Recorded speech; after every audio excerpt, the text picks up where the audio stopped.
Muy queridos hijos, las lecturas de hoy son especialmente fuertes e inciden directamente en algunos acontecimientos de los que estamos viviendo. La primera lectura tomada del profeta Daniel, del libro del profeta Daniel, en el capítulo 6, versos del 12 al 28, toca una serie de puntos que pueden ser, si quieren, por decirlo así, peligrosamente actuales para nosotros. Está reinando Daniel entre los reyes de la Mesopotamia, Persia, Mesopotamia, que nos han mencionado en estos días. Primero Nabucodonosor, que sirve como brazo de Dios para castigar al pueblo de Israel. Después teníamos a Baltasar, que profanó las cosas robadas traídas por Nabucodonosor del templo y las quiso usar, las usó en una celebración suya, y una mano y un dedo de Dios escribió el Manel Teselfares. Hasta aquí yo. Hoy tenemos a Daniel, también rey, pero tenemos hoy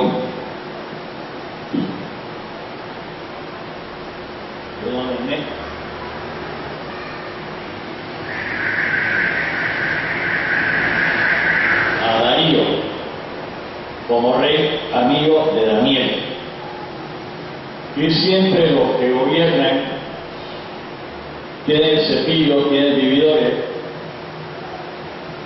y habían convencido a Darío que hiciera un decreto real por el cual durante un cierto tiempo no se podía adorar a dioses extranjeros en el territorio.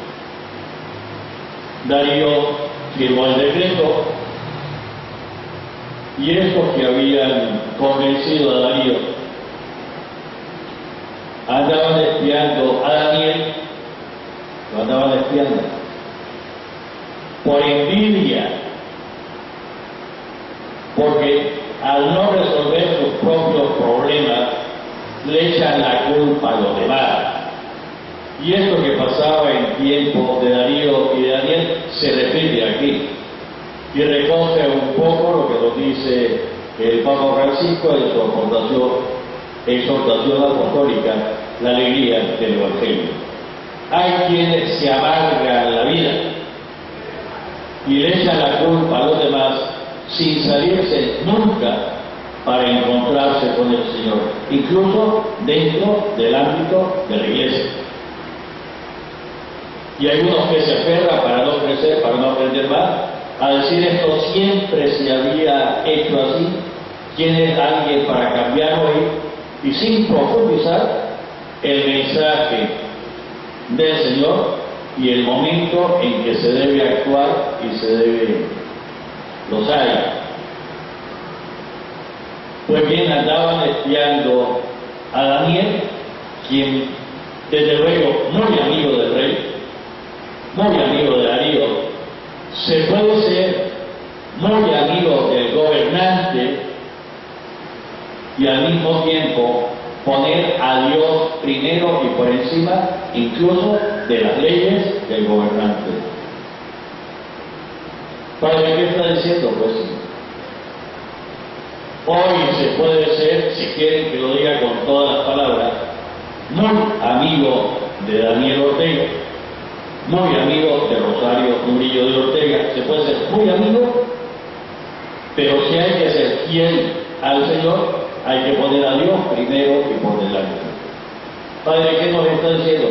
Pueden perfectamente ser sandinistas, partido del gobierno, pero poner primero a Dios por encima y por adelante. Y no andar de envidioso buscando con esta reforma de la Constitución como los que mal aconsejaron al rey Daniel.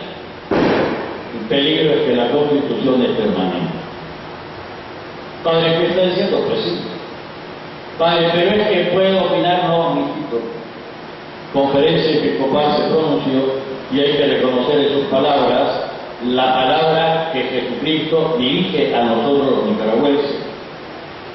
Y no podemos, en coherencia, no estar de acuerdo con lo que expresa Conferencia Episcopal. Nos obliga, tendríamos que expresar la comunión efectiva y afectiva.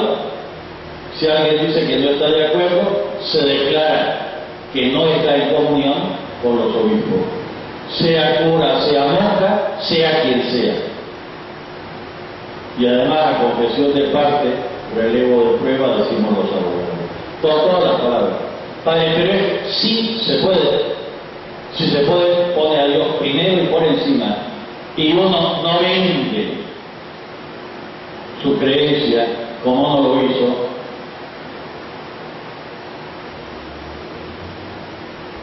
el profeta. ¿Qué hace? Practica en privado. El rey es su amigo y no quiere ponerlo en una situación difícil. Practica en privado, le es fiel al Dios, haciendo las oraciones que manda desde luego el Antiguo Testamento. Pero los cepillos, los envidiosos, incluso entran en la intimidad de Daniel para ver qué está haciendo. Y van inmediatamente con el chisme y la acusación. Déjenme decirle que en realidad de nuestra fe, que el papel del demonio es acusar continuamente a los hijos de Dios. Vuelvan a leer la Escritura. Y algunos asumen el papel del demonio, también lo dice el Papa Francisco.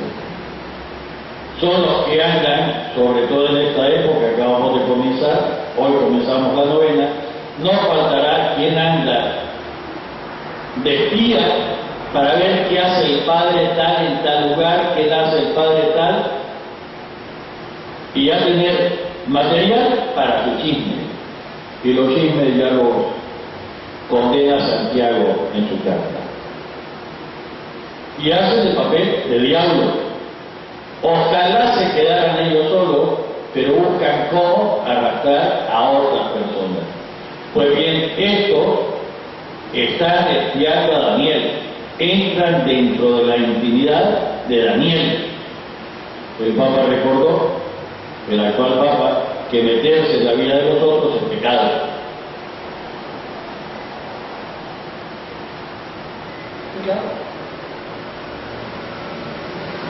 Y van con el chisme y la acusación. Tu amigo Daniel, rey Darío, está quebrantando tu mandato y además no te puedes retractar. Y Darío nos da un ejemplo que ojalá aprendieran hoy todos los funcionarios públicos, desde el más grande hasta el más chiquito, porque los funcionarios públicos han jurado no solo obedecer y cumplir la Constitución y las leyes, sino hacerla cumplir. Aquí el rey Darío, que es soberano, en coherencia a su propio mandato, sabiendo que según las costumbres persas, un decreto real no se revoca, aunque no quiere la aplicación. Ya habíamos dicho que había sido convencido por los cepillos, que siempre los hay. Y los que dicen que buscan el bienestar del pueblo, pero buscan su propio provecho, siempre los hay. El pasaje de Daniel es de hace 3000 años.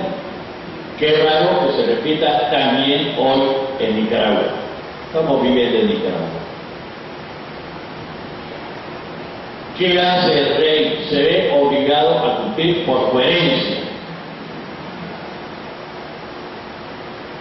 ¿Qué ejemplo para aquellos que han jurado no solo cumplir la Constitución y las leyes, sino también que han jurado por su cargo hacer cumplir la Constitución y las leyes?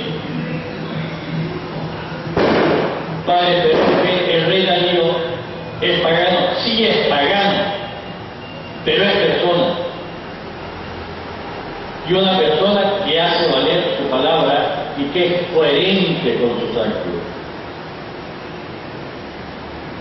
Pues bien, tiene que cumplir, el castigo es atroz. Gracias a Dios, el cristianismo actuando en el mundo ha transformado estas costumbres salvajes. Tienen que echar a Daniel a un pozo de leones para que se lo coman vivo. Aunque, ¿por qué decir con ironía, estos leones donde va, por quien va a estar Daniel, son más misericordiosos que algunas personas de hoy que presumen de ser súper católicas, súper cristianos o súper cumplidores de las leyes de la nación. Padre, ¿qué está diciendo? Que algunas veces las fieras son más decentes que algunas personas. De hecho, cumplen, ponen a Daniel dentro del pozo de los leones, se sella, se pone el sello real, y el rey Darío no puede dormir, no puede comer, no puede dormir. Se arrepiente desde luego de haber firmado una ley sin haber medido su alcance, pero por coherencia ni él mismo que soberano la viola. ¿Qué ejemplo nos da? Y si hablábamos de los funcionarios que juran cumplir y hacer cumplir la Constitución y las leyes, ¿qué decir de las personas que sin ser funcionarios empeñan su palabra?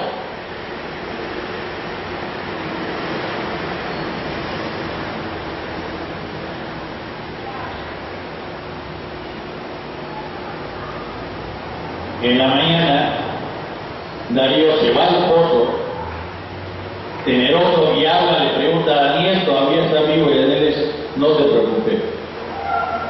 El tener que cumplir la consecuencia de su propio mandato no le quita la amistad de Daniel. Y Daniel comprende, es amigo, comprende ciertas circunstancias por las cuales tiene que pasar su amigo, porque lo embrocaron a firmar una ley, un decreto, sin haber pensado muy bien. Padre, ¿qué está diciendo? La aplicación a nuestro tiempo ni siquiera tengo que decirlo. Resultado, manda Darío que a todos los que han acusado a Daniel, que lo han andado espiando, los echen a ellos y a su familia a los leones. Y nos dice el relato que no han llegado al suelo cuando las fieras ya los habían capturado y los destrozaron. Por amor de Dios, y ahora sí asúrtense, por favor. Los que andan metiéndose en la vida de los demás, los que andan espiando a los demás, no me refiero a quien tiene que hacer, por función de su cargo, las labores de inteligencia.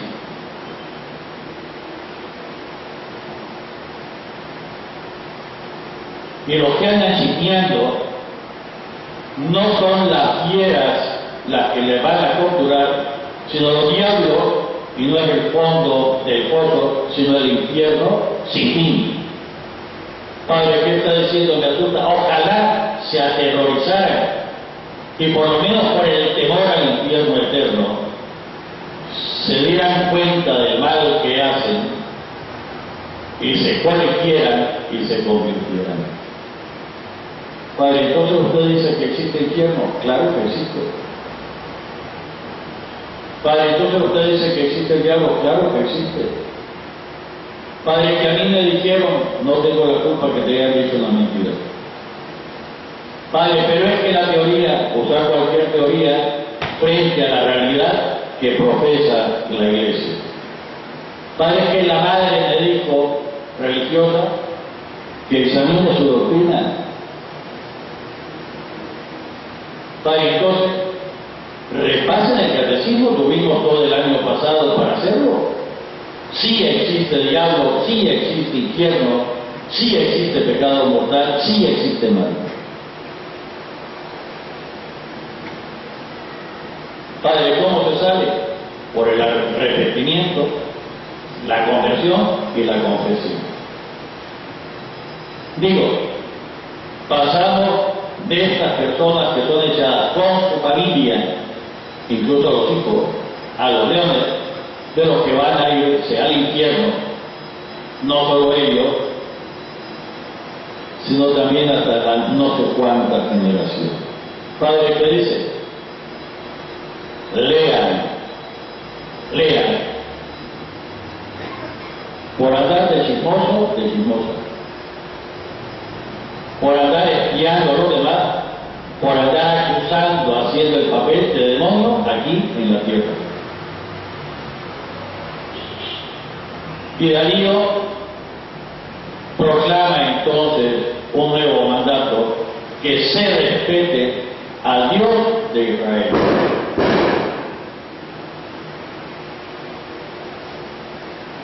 Si lo supieran los que están proponiendo las reformas a la Constitución, que una cosa es el respeto a la religión que se profesa y otra cosa es querer imponer a la fuerza una determinada religión o una determinada creencia religiosa. El respeto es una cosa. Los persas no dejan de tener a sus propios dioses, pero respetan al Dios de Israel. Dios es lo que tendríamos que aprender. Por error, en vez de leer el Salmo responsorial que tocaba para este día, que era alabanza al Señor, se leyó otro, nada importa. Nada importa. Tener un poquito de cuidado, nada importa. Porque todos somos invitados a una fiesta, lo que vamos a ver al final del Evangelio. Y el Evangelio de hoy es especialmente duro. Y tiene en sí dos partes, de lo que muy técnicamente llamamos la escatología inmediata, que ya se cumplió, y la escatología final. Hay todavía una escatología intermedia. El Evangelio de hoy está tomado de San Lucas, el capítulo 21, versos del 20 al 28. En aquel tiempo Jesús dijo a sus discípulos: cuando vean a Jerusalén sitiada por un ejército, sepan que se aproxima su destrucción. Esto ya ocurrió. Esto ya ocurrió. Y el templo de Jerusalén, que tanto presumía, no quedó piedra sobre piedra, y aún no ha sido reconstruido. Cuando vemos en la televisión, en el cine, vemos parte de lo que llaman el muro de las lamentaciones, todo está en ruinas, y eso era parte del templo de Jerusalén. Esto ya se cumplió. Y fueron los israelitas esparcidos por el mundo y no volvieron a tener patria, tierra, hasta la resolución de 1948 de la ONU, cumpliéndose también. No existió Israel desde el siglo I hasta 1948. Algunos me quedan viendo raro, pero los que no estudian historia, saber que Somoza, García, Anastasio le había ofrecido al pueblo de Israel la costa atlántica para fundar Israel, antes desde luego de 1948. No tenían territorio. Eso explica por qué Israel le jura gratitud eterna a los Somoza y algunas cosas de él. Padre, no lo sabía, que estudien historia. Estudien historia, no solo lo que les cuenta, sino lo que ocurrió.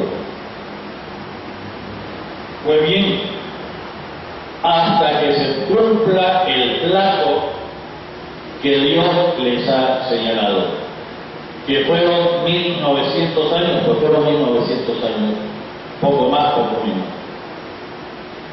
No tuvieron país, no existía. Pagó lo que habían hecho. Esa parte del Evangelio, en la escatología inmediata, ya se cumplió y abre a la escatología final. Pero no crean que esto es como una película. ¿Qué nos va a decir? Habrá señales prodigiosas en el sol, la luna y las estrellas, pero Jesús no nos dice cuánto tiempo antes. Lo que sí quiero resaltar, que nos dice: entonces verán venir al Hijo del Hombre en una nube con gran poder y majestad. Cuando estas cosas comiencen a suceder, no nos dice tiemblen de miedo, ni escóndanse debajo de la cama. Cuando estas cosas comiencen a atender, pongan atención y levanten su cabeza, porque se acerca la hora de su liberación. La segunda venida de Jesucristo es de liberación.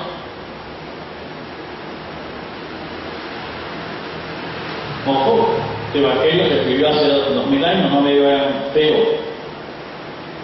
¿Liberación de qué? Liberación del pecado y de los efectos del pecado.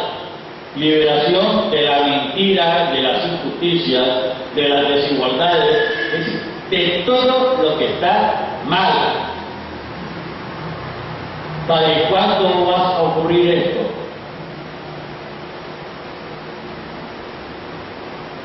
El día y la hora nadie la sabe, ni el Hijo.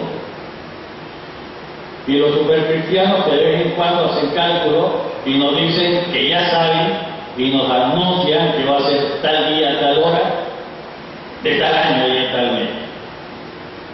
El día y la hora nadie la sabe, ni el Hijo, solo el Padre. Sí, podemos tener cierto, sí. ¿Cuál va a ser lo último de la historia? Eso sí lo sabemos. Y lo sabemos desde que comenzamos a ver el catecismo. Lo que pasa es que algunas veces no nos detenemos a pensar. Lo último de la historia es Jesucristo.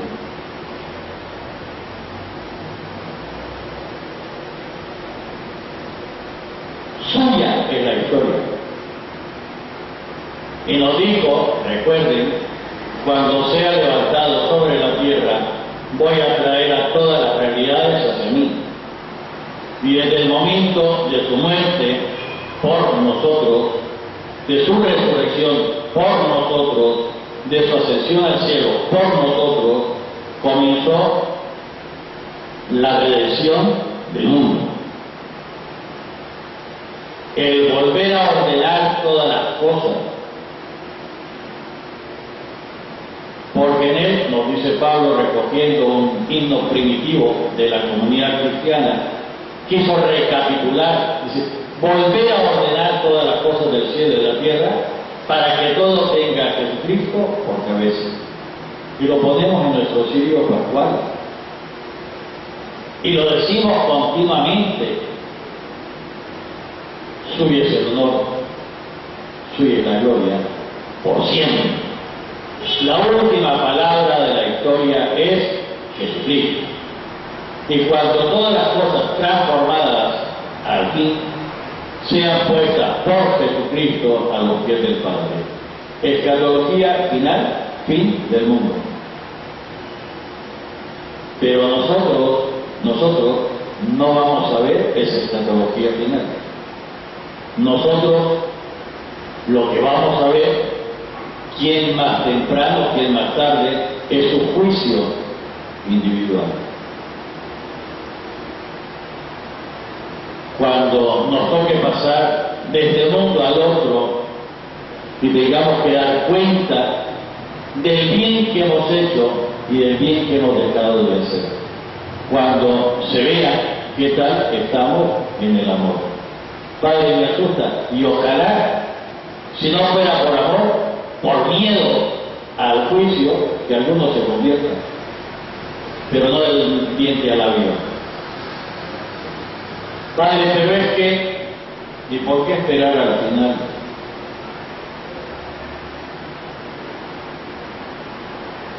Levanten la cabeza, alégrense, porque se acerca su liberación, en el nombre del Padre, del Hijo y del Espíritu Santo.